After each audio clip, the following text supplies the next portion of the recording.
찬송가 285장 찬송 드리겠습니다. 찬송가 285장입니다. 주의 말씀 받은 그날.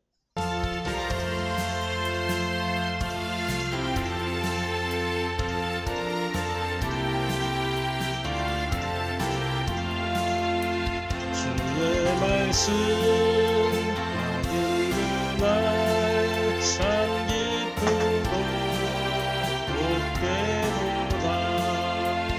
이 기쁜 맘 못 이겨서 온 세상에 전하노라. 기쁜 날 주 나의 죄 다시 쓴 날 늘 깨어서 기도하고 늘 기쁘게 살아가리. 기쁜 날 주 나의 죄 다시 쓴 날 이 좋은 날 천안모 새 사람이 되었으니 이 몸과 마음 다 바쳐서 영광의 주를 섬기리. 기쁜 날 주 나의 죄 다시 쓴 날 늘 깨어서 기도하고 늘 기쁘게 살아가리. 기쁜 날 주 나의 죄 다시 쓴 날 새 사람 된 날부터 평안한 마음 늘 있어서 이 복된 날 전하느니 나의 공부 삼았도다. 기쁜 날 주 나의 죄 다시 쓴 날 늘 깨어서 기도하고 늘 기쁘게 살아가리. 기쁜 날 주 나의 죄 다시 쓴 날. 아멘. 이 한 주간 우리에게 주시는 하나님의 말씀 신약성경 로마서 11장 1절부터 12절까지 말씀입니다. 성취될 하나님의 말씀 신약성경 로마서 11장 1절부터 12절의 말씀입니다. 찾으셨으면 제가 봉독하도록 하겠습니다. 그러므로 내가 말하노니 하나님이 자기 백성을 버리셨느냐? 그럴 수 없느니라. 나도 이스라엘이뇨 아브라함의 씨에서 난 자요 베냐민 지파라. 하나님이 그 미리 아신 자기 백성을 버리지 아니하셨나니 너희가 성경이 엘리야를 가리켜 말한 것을 알지 못하느냐? 그가 이스라엘을 하나님께 고발하되 주여 그들이 주의 선지자들을 죽였으며 주의 제단들을 헐어버렸고 나만 남았는데 내 목숨도 찼나이다 하니 그에게 하신 대답이 무엇이냐? 내가 나를 위하여 바알에게 무릎을 꿇지 아니한 사람 7,000명을 남겨두었다 하셨으니 그런즉 이와 같이 지금도 은혜로 택하심을 따라 남은 자가 있느니라. 만일 은혜로 된 것이면 행위로 말미암지 않음이니 그렇지 않으면 은혜가 은혜되지 못하느니라. 그런즉 어떠하냐? 이스라엘이 구하는 그것을 얻지 못하고 오직 택하심을 입은 자가 얻었고 그 남은 자들은 우둔하여졌느니라. 기록된 바 하나님이 오늘까지 그들에게 혼미한 심령과 보지 못할 눈과 듣지 못할 귀를 주셨다 함과 같으니라. 또 다윗이 이르되 그들의 밥상이 올무와 덫과 거치는 것과 보응이 되게 하시옵고 그들의 눈은 흐려 보지 못하고 그들의 등은 항상 굽게 하옵소서 하였느니라. 그러므로 내가 말하노니 그들이 넘어지기까지 실족하였느냐? 그럴 수 없느니라. 그들이 넘어짐으로 구원이 이방인에게 이르러 이스라엘로 시기나게 함이니라. 그들의 넘어짐이 세상의 풍성함이 되며 그들의 실패가 이방인의 풍성함이 되거든 하물며 그들의 충만함이리요. 이는 살아계신 하나님의 말씀입니다. 아멘. 오늘 이 로마서 11장 1절부터 12절까지 이 본문의 말씀을 통해서 우리가 함께 은혜 나누고 해답을 얻고 미션으로 붙잡을 말씀의 제목은 위기도 기회가 되는 사람이라는 제목으로 함께 은혜 나누고 해답을 얻고 미션을 붙잡게 되기를 바랍니다. 말씀 받기 전에 함께 신앙 고백하도록 하겠습니다. 예수는 그리스도, 우리는 하나님의 자녀, 그러므로 모든 문제 끝, 마귀야 가라, 남은 인생 하나님 영광을 위하여. 아멘. 정말로 그리스도라는 고백을 통해서 우리가 우리의 운명이 개혁되는 은혜가 있게 되기를 바랍니다. 하나님의 자녀라는 이 신분을 날마다 확인하면서 하나님의 것을 날마다 회복하는, 그래서 모든 문제 끝이라는 이 고백이 사실로 누려지는 저와 여러분 되기를 주님의 이름으로 축복합니다. 영적 싸움을 누리면서 증인으로, 전도자로, 제자로 살아가는 저와 여러분 되기를 주님의 이름으로 축복합니다. 위기도 기회가 되는 사람. 일단 서론적으로 우리에게 문제가 오기도 하고 또 여러가지 갈등도 생기기도 하고 또 때에 따라서 위기가 오기도 합니다. 그러나 위기 중에도 기도를 누리면서 하나님의 정확한 계획을 찾는다면 그 위기도 기회가 됩니다. 정말 우리가 구원받은 하나님의 자녀라면, 그죠? 성삼위 하나님이 우리 안에 우리와 함께 하시는 거죠. 그래서 성삼위 하나님의 능력을 실제로 안다면 위기 속으로 들어갈 수 있는 겁니다. 초대교회, 신약교회 모든 이 제자들, 또 사도들, 그리고 뭐 렘넌트 7명들, 이런 사람들이 하나님의 능력을 실제로 알고 또 그 능력을 체험했고 확인했기 때문에 문제 속으로, 위기 속으로 들어갈 수 있었던 겁니다. 문제를 피하지 않았고 위기를 피하지 않았어요. 그 속에 들어갔단 말이죠. 예수님이 십자가에 못 박혀 피 흘려 죽으시고 다시 일어나셨어요. 예수가 그리스도라는 사실을 확인한 초대교회 이 사도들, 제자들은 핍박 속으로, 환난 속으로 핍박이 와도 괜찮고 환난이 와도 괜찮은 상태가 된 겁니다.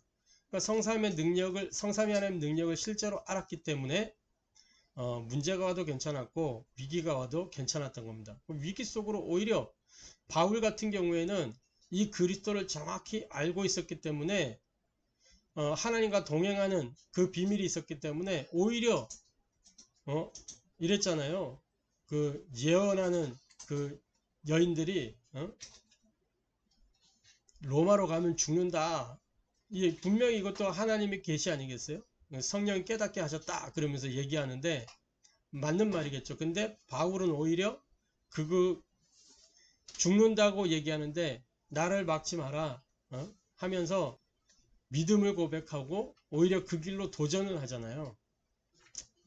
또 내가 보좌가 된 사람, 다시 말해 하나님과 함께하는 이 사람은 위기 속에 있는 축복을 보게 되는 거죠. 그게 뭐예요? 위기 속에 있는 축복. 오히려 하나님의 나라가 위기 속에서 더 역사하는 거 아니겠어요? 하나님의 나라를 본 사람들은 위기 속으로 들어가서 그 위기 속에 있는 하나님의 축복을 보면서 그 안에서 오히려 승리했습니다. 성령 충만 속에 있으면 위기 속에서도 살리는 길을 찾게 되는 거죠. 그게 성령의 역사입니다. 오직 성령이 너희에게 임하시면 너희가 권능을 받고 예루살렘, 유다, 사마리아 땅 끝까지 이르러 내 증인이 되리라. 증인으로 가는 길 속에 많은 위기들이 있습니다. 그 속에서도 살리는 길을 찾게 된다. 복음의 시너지, 살리는 시너지를 내게 된다. 그 말이죠. 그래서 위기가 오히려 기회가 되는 겁니다. 불신자들도 뭐예요? 위기 상황을 기회로 바꾸어 보려고 막 노력을 하잖아요. 우리는 하나님의 자녀란 말이죠. 하나님의 자녀는 위기를 기회로 바꾸려고 몸부림 안 쳐도 돼요. 왜냐? 위기가 기회가 되기 때문에. 하나님의 역사 속에 요셉이 처했던 현실, 모세가 처했던 현실, 신약 교회들이 놓였던 현실을 한번 보세요. 요셉이 뭐 잘못한 게 있어요? 물론 아버지한테 형들의 그 잘못한 거 막 일러 바치고 그런 거 좀 있었지만은 그게 그렇게 막 죽일 만큼 막 그런 거 아니잖아요. 그런데 뭐 죽이려고 요셉을 웅덩이에 빠뜨렸는데 물이 없어가지고 요셉이 다행히 살게 됐잖아요. 그런데 형들이 얼마나 미웠던지 이 요셉을 노예로 팔아버렸어. 다시는 못 돌아오게. 애굽의 노예로 딱 가게 된 거란 말이죠. 노예로 간 그 현실, 또 노예로 처한 그 현실 속에서 나름대로 막 이렇게 하다가 가정 총무가 되고 했는데 또 뭐 했어요? 누명을 쓰고 감옥에 가게 됐어요. 그것도 나올 수 없는 종신형 받은 이 정치범 수용소에 들어가게 됐단 말이죠. 이 요셉이 처한 현실이 얼마나 위기 상황이에요. 그리고 모세 같은 경우도 보세요. 히브리인인데 그 태어날 때부터 죽음의 위기가 있었잖아요. 히브리 남자들 다 죽여라 하는 그 상황 속에서 태어나가지고 어찌 울음소리가 너무 커가지고 이 모세를 더 이상 키울 수가 없게 된 거죠. 그래서 갈대 상자에 넣어서 이렇게 그 갈대 사이에 딱 두었단 말이에요. 그리고는 이제 그 이야기를 잘 알죠. 모세 이야기를. 바로 왕의 공주가 목격을 나왔다가 그 아이를 발견하게 되고 자기 딸로 키우기로, 자기 아들로 키우기로 한 겁니다. 그때 이제 모세의 누나가 이렇게 연결시켜 가지고 그 어머니가 유모로 들어가서 그 모세를 젖을 먹이면서 언약을 심고 이렇게 해서 이제 젖을 떼고 왕궁에서 살게 됐어요. 왕궁 들어가서 인생이 좀 피는가 싶었어요. 거기에 쭉 있었으면 탁 대를 이어서 왕위를 이을 수 있고 그럴 수 있는 상황이 되는 건데 40살 됐을 때에 이상한 사건이 휘말려 가지고 그 자기가 히브리인 걸 알기 때문에 히브리인들에 대한 그 측은함이 늘 있었단 말이죠. 그런데 이 애국 군인들이 히브리 노예들을 괴롭게 하는 걸 보고 안에서 막 분이 일어나 가지고 한 대 툭 쳤는데 애국 병사를 툭 쳤는데 죽어버렸단 말이죠. 그 길로 도망자 신세가 된 거예요. 도망자가 돼가지고 40년을 이 미디안에서, 그것도 남자가 자기 가정을 꾸리고 딱 이렇게 해야 되는데 처가에 딱 얹혀서 살면서, 그죠? 그러니까 얼마나 이 힘없고 무능하고 하여튼 무기력하고 그 상황 속에 있는 거예요. 위기 속에 놓여 있는 거잖아요. 신약교회는 어땠어요? 핍박과 환란이 계속되는 거죠. 이 상황 속에서 이들이 무엇을 누렸냐? 언약을 붙잡고 기도를 누렸단 말이에요. 그러면서 하나님의 계획이 뭐냐? 질문하는 거예요. 그 요셉이 노예로 있을 때 하나님의 계획을 질문하면서 계속 하나님과 함께하는 이 임마누엘 비밀을 누리는 기도 속에, 기도 외에는 할 게 없는 거지. 요셉이 노예로 있으면서 뭘 할 수 있겠어요? 자기 힘이 없는데 하나님과 함께하는 비밀 아니면 견딜 수가 없는 거예요. 감옥 안에서도 마찬가지. 모세가 그 80이 되기까지 40년 동안 장인의 양무리를 돌보고 그 광야에서 자기 것을 다 내려놓는 시간이, 자기의 모든 그 옛체질을 다 내려놓는 시간. 그러면서 고요한 중에 떨기나무 보고 하나님의 부름을 받게 되잖아요. 신약교회 핍박과 환란이 오는 것처럼 보였지만 그 안에서 사도행전 1장 14절에 오로지 기도하는 비밀, 그 오로지 기도하는 비밀이 개인화된 그 제자들이 계속해서 그 핍박과 환란 속에서도 복음운동이 일어나는, 말씀운동이 일어나는, 다락방 운동이 일어나는 그 응답을 계속해서 누렸단 말이죠. 오히려 교회 안에 내분이 일어날 때 일꾼을 세우는 기회로, 또 막 환란이 일어날 때 갱신하고 도전해가지고 선교의 문을 여는 기회로 이렇게 활용하게 됐잖아요. 저와 여러분이 위기 중에도 기도를 누리면서 하나님의 정확한 계획을 찾아 기회로 누리는 은혜 있게 되길 바랍니다. 첫 번째입니다. 하나님의 은혜가 임하면 위기도 기회가 됩니다. 그래서 먼저 우리가 알아야 될 게, 하나님께서 이스라엘에게 복을 주시는 이유가 도대체 뭐냐. 이스라엘이 하나님의 복을 받았잖아요. 그 하나님이 이스라엘에게 복을 주시는 이유가 뭐냐는 거죠. 도대체 이스라엘은 다른 이유 없어요.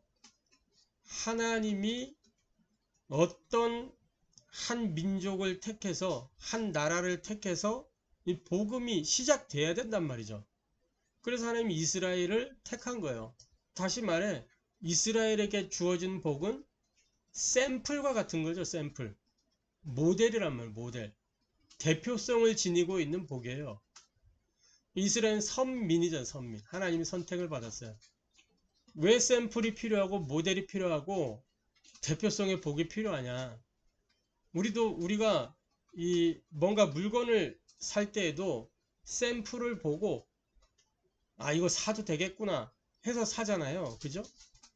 이렇게 모델들이 이렇게 옷을 입고, 새로 나오는 옷을 입고 워킹을 하고, 왜 그래요? 이 옷 브랜드를 알리고 그걸 많이 사게 하려고 하는 거 아니겠어요? 다시 말해서 하나님의 백성, 하나님의 사람이 어떠한 복을 받는지를 하나님이 알게 하시려고 이스라엘을 택하셔서 보여주신 거란 말이죠. 하나님과 동행하면 어떤 복이 임하는지 알게 하시려고. 자, 다시 말, 또 이런 이유도 있습니다. 전도운동을 통해서도요, 마찬가지예요. 현장화가 되어지면 그 안에 또 개인이 있잖아요. 그 개인화가 이루어지고, 그러면서 개인을 통해서 다시 현장화가 이루어지고, 그 현장을 통해서 세계화가 이루어지고, 세계 복음화까지 연결되는 거예요. 이 전도운동, 이걸 두고 이런 이제 하나님의 복이 임하는 겁니다. 복음의 출발점이 있어야 되기 때문에 이스라엘을 복을 주신 거예요. 또 말씀을 주시고 이루시는 하나님이 그 말씀 성취의 측면에서 이스라엘에게 복을 주신 겁니다. 창세기 12장 1절부터 3절에 뭐라고 기록을 하고 있습니까? 하나님이 아브라함을 부르셨어요. 그 당시에 욥도 있었다니까. 욥, 동방의 의인이잖아요. 그런데 이 욥을 불렀어요. 하나님이. 아브라함 불렀어요. 욥을 두고.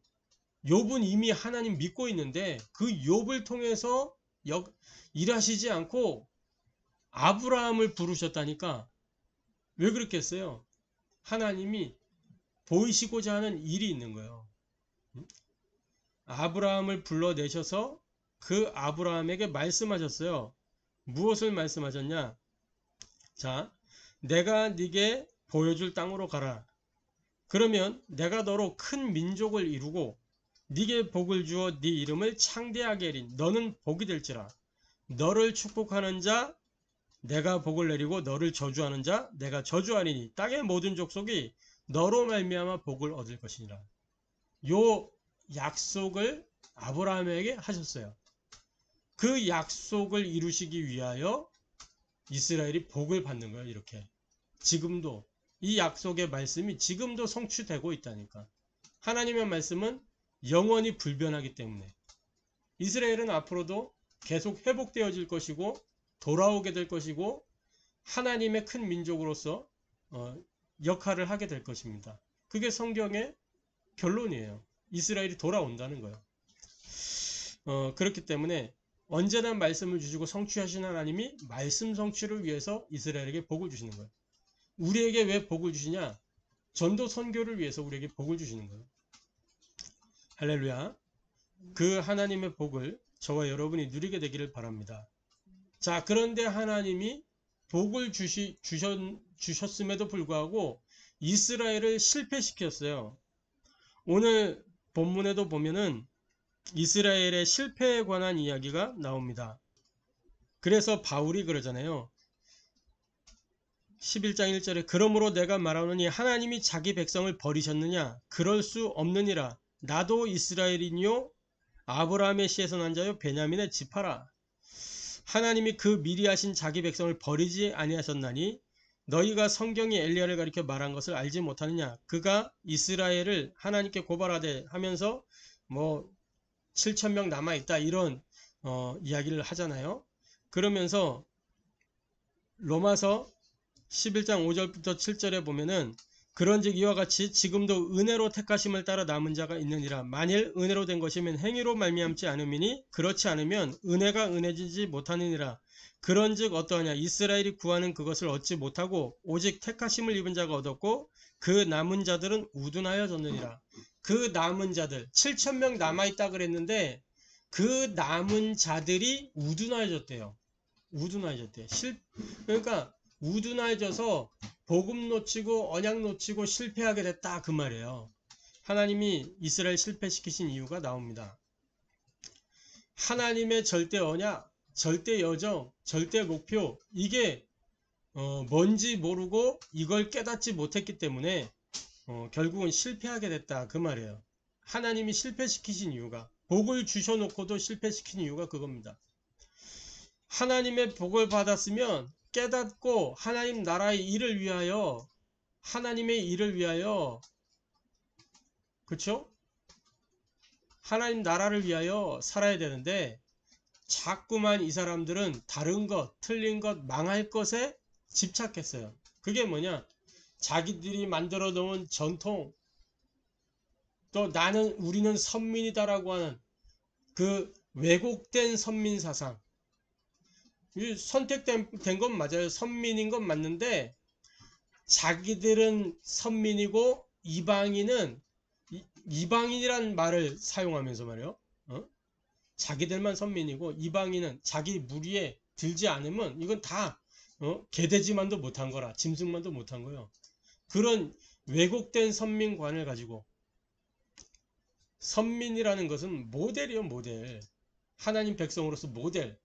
그러니까 딱 모델로서 역할을 하고 따라오도록 이방인이 하나님 백성 되도록 도와야 되는데 그거 안 하고 이방인들을 막 멸시하고 혐오하고 그랬단 말이에요. 그리고 그들의 체질, 율법 체질, 율법을 지켜야만 심지어 어느 정도까지 율법 지켜야만 구원받는다. 여기까지 간 거예요.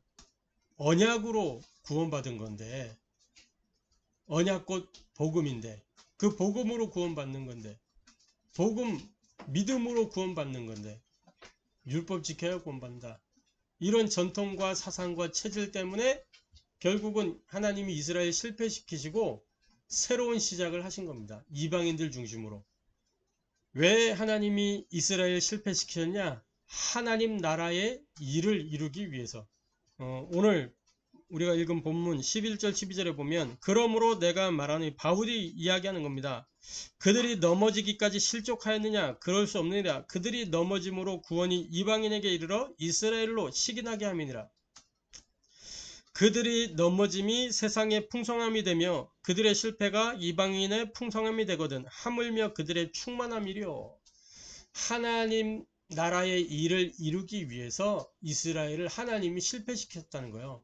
그래서 이스라엘이 이방인들이 구원받고 축복받는 걸 보고 시기 나게 해서라도 구원하시기 위해서 하나님은 뭐요? 디모데전서 2장 4절에도 보면 하나님 모든 사람이 구원을 받으며 그죠? 진리를 알게 되기를 원하신다 그랬어요. 여기에 모든 사람이라는 거는 유대인과 헬라인 다 포함하는 거예요.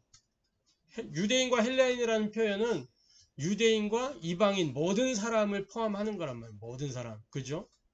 그래서 이스라엘의 구원뿐만 아니라 이방인의 구원 이걸 통해서 온전한 하나님의 나라를 이루는 게 하나님의 계획이란 말이에요. 하나님 절대적 목표가 그거예요. 그래서 하나님이 그리스도를 보내신 거잖아요. 이 하나님 나라 이루시기 위해서.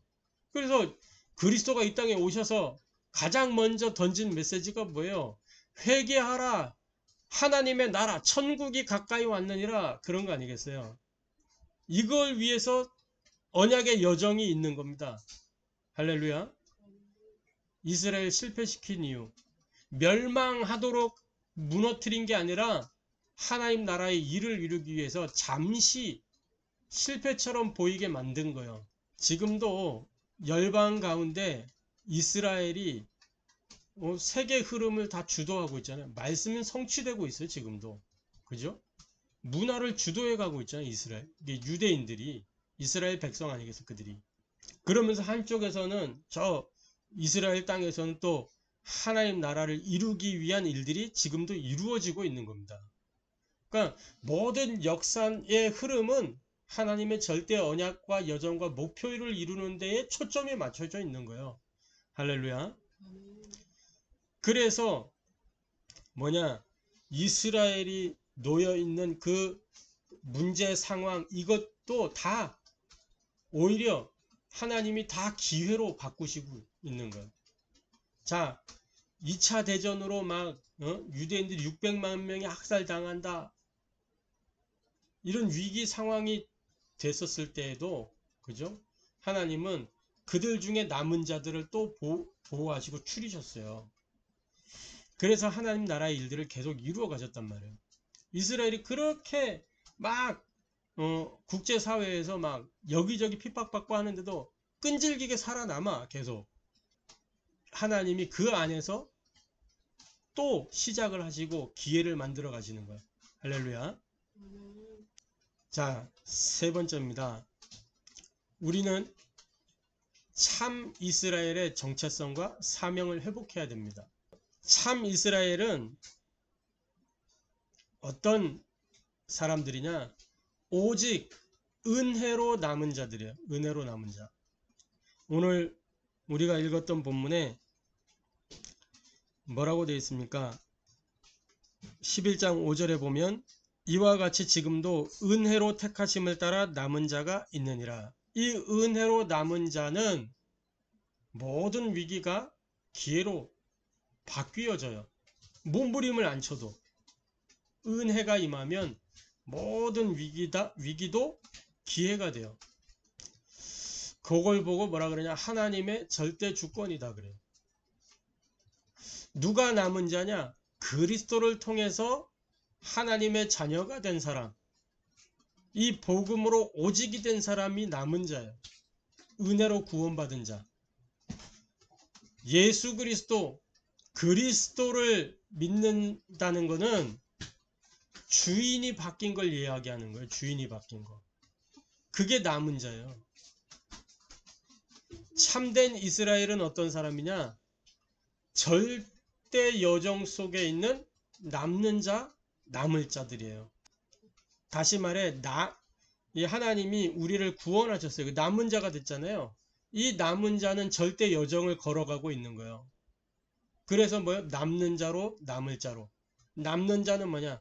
말씀을 체험하는 거예요.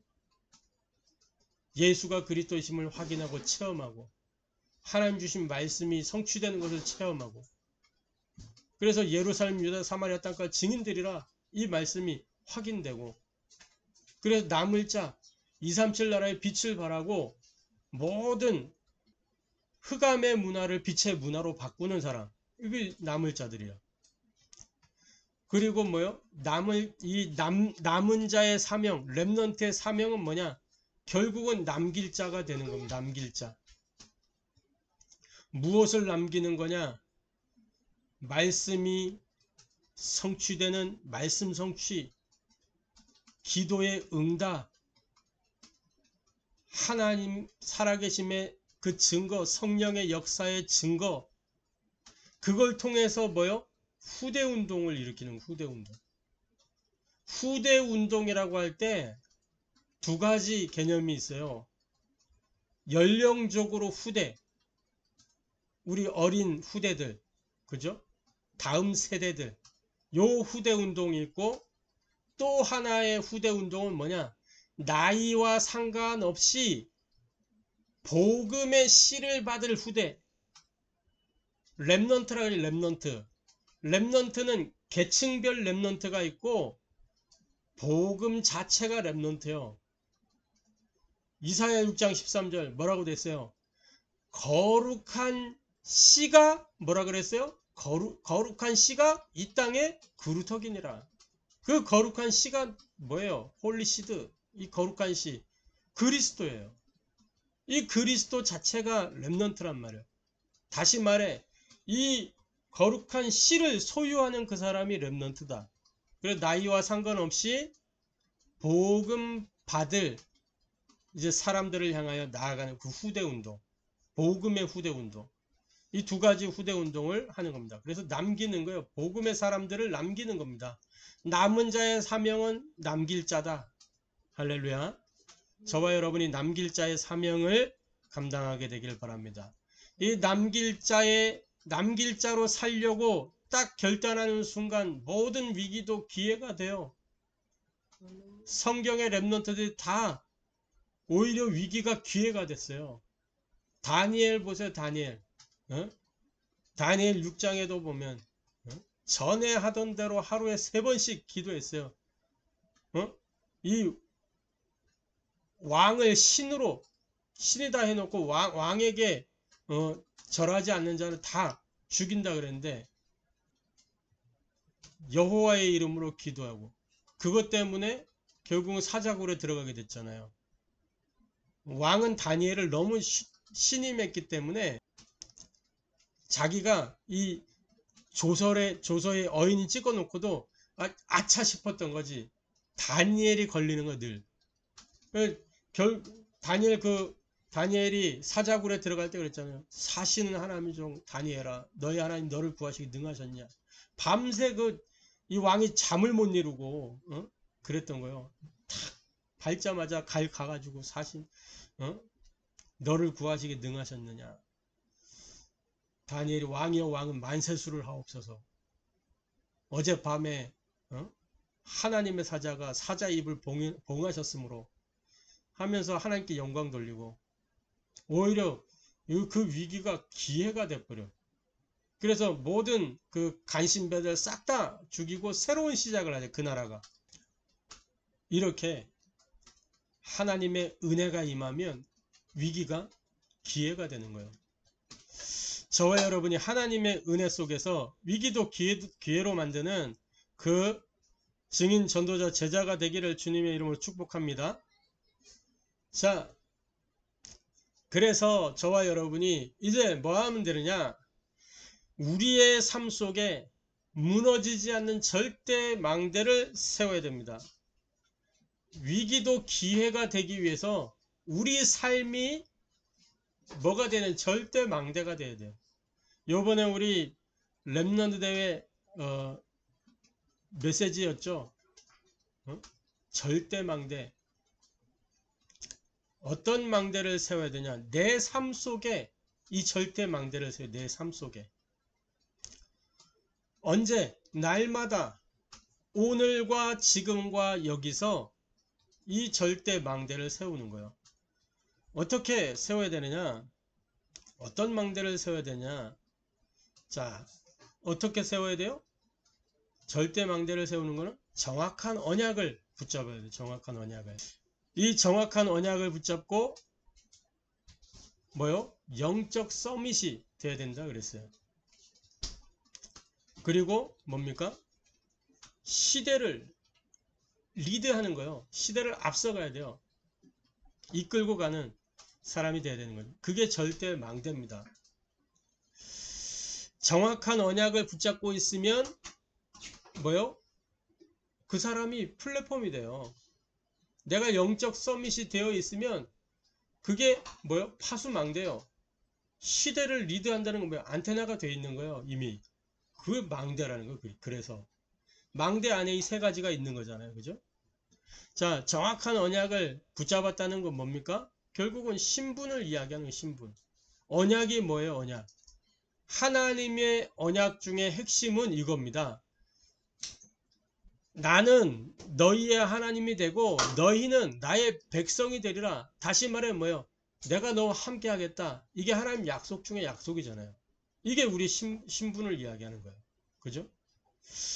이 정확한 언약을 붙잡으면 그 언약 안에서 미래가 보여요. 어떤 미래? 말씀이 역사하는 거예요. 우리의 미래는 우리 힘으로 열어가는 게 아니고 말씀의 역사로. 그래서 성령의 인도를 받는 미래입니다. 그러니까 뭐예요? 절대 불가능이던 내가 절대 가능의 자리에 가게 되는 거예요. 응? 위기 속에서 그게 오히려 기회가 되는 거예요. 위기는 절대 불가능인데 기회가 되니까 절대 가능이 되는 거 아니겠어요? 할렐루야. 그러면서 뭐예요? 언약 안에서 나오는 사명, 파수꾼의 사명을 감당하는 겁니다. 이게 절대 망대 첫 번째, 정확한 언약을 붙잡는 겁니다. 그러면 모든 위기도 기회가 되게 돼 있어요. 그리고 뭐예요? 세상의 서밋이 되기 전에 영적 서밋이 먼저 되라. 영적 서밋. 어떻게 해요? 내가 지금 있는 그 현장에서 뭘 하는 게 아니고 심부름하면서, 그죠? 섬겨주면서 내가 지금 하고 있는 그 일을 통해서 학생들은 뭐요? 학생들의 현실은 뭐요? 학업이잖아, 학업. 학교에서 공부하고. 요번에 그 전도자의 고백에서도 그랬잖아요. 집에 뭐요? 밥 먹으러 가지 말고 가족으로, 렘넌트로 가라. 학교에 공부하러 가지 말고 하나님의 망대를 세우러 가라. 그죠? 미래를 준비하는 거 말고, 준비하는 것이 아니고, 뭐라 그랬어요? 미래를 가지고 가라. 그랬잖아요. 내가 하고 있는 그 업을 통해서 학생들은 학업, 뭐 산업인은 자기 산업, 또 직업, 사업, 이 모든 업을 통해서 영적 서밋이 먼저 되라. 그리고 시대를 리드하는 겁니다. 어떻게? 제한된 집중, 선택적인 집중, 원네스 집중을 통해서. 제한된 집중을 통해서 뭐 하는 거요? 제한된 집중이 뭐예요? 오직이잖아, 오직. 우리가 오직을 하는 이유는 뭐냐? 우리가 세상 속에 있기 때문에 세상에 살고 있지만 세상에 속한 자가 아닌 것으로 사는 거예요. 영적 싸움하면서. 공중권세를 깨트리는 제한된 집중. 그러면서 뭐요? 흑암에 묶인 자를 해방하는 선택적인 집중. 그게 유일성의 응답을 통해서 오는 겁니다. 유일성의 응답이 뭐예요? 시공간 초월 아니겠어요? 시공간 초월의 능력이 나타나면 어떻게 돼요? 흑암이 다 무너지고 흑암에 묶인 자들이 해방되고. 할렐루야. 그래서 뭐 하는 거예요? 재창조의 역사가 일어나는 거예요. 원네스 집중. 무엇을 위해서 우리가 하나 돼야 되느냐? 다른 거 아니고 세 가지 뜰. 그것 때문에 하나 되라고 요번에 메시지가 나왔죠. 237 치유 서밋. 내 안에 이 세 가지 뜰이 있어야 되고 우리 교회에 이 세 가지 뜰이 있어야 되고 모든 현장에 이 세 가지 뜰이 있어야 되는 거예요. 이 세 가지 뜰의 시작은 어디서부터 되느냐? 내 안에서부터. 내 안에 참 성전, 내가 성전이잖아요. 너희가 하나님의 성전인 것과 그랬잖아요. 그죠? 성전 안에 뭐가 있어야 돼요? 세 가지 뜰이 있어야 돼. 그러니까 내 생각과 마음 속에 237, 치유, 서밋 이게 들어있어야 되는 거지. 그래야 교회 안에서도 그걸 위해서 기도할 수 있고 현장에서 그걸 그 눈으로 볼 수 있는 거예요. 할렐루야. 그러니까 내 안에 먼저 만들어져야 돼요. 그래서 이 제한된 집중, 선택적인 집중, 원네스 집중의 응답을 받는 그 남은 자, 순례자, 정복자로 사는 겁니다. 할렐루야. 이렇게 되면 위기도 기회가 돼요. 그런 사람이 될 수 있는 겁니다. 할렐루야. 삶 속에 무너지지 않는 절대 망대를 세워서 위기도 기회가 되는 응답의 증인 전도자 제자 되기를 주님의 이름으로 축복합니다. 기도하겠습니다. 하나님께 감사를 드립니다. 우리를 하나님의 자녀로 삼으시고 또 전도자로 부르셔서 하나님께서 이스라엘에게 복을 주시는 이유가 무엇인지 또 이스라엘 왜 실패케 하셨는지 오늘 말씀을 통해서 깨닫게 하심으로 우리가 이스라엘의 실패를 따라가지 아니하고 정말 참된 이스라엘 정체성과 그 사명을 회복하여 하나님이 주시는 은혜와 또 해답과 이 미션을 가지고 현장에서 삶 속에 무너지지 않는 절대 망대를 세워서 위기도 기회가 되는 그 응답의 증인 전도자 제자로 살아갈 수 있도록 역사하여 주옵소서. 정확한 언약 붙잡기를 기도합니다. 그래서 영적 서밋으로 서게 하여 주옵소서. 시대를 앞서가는 응답의 사람들이 되도록 축복하여 주옵소서. 살아계신 주 예수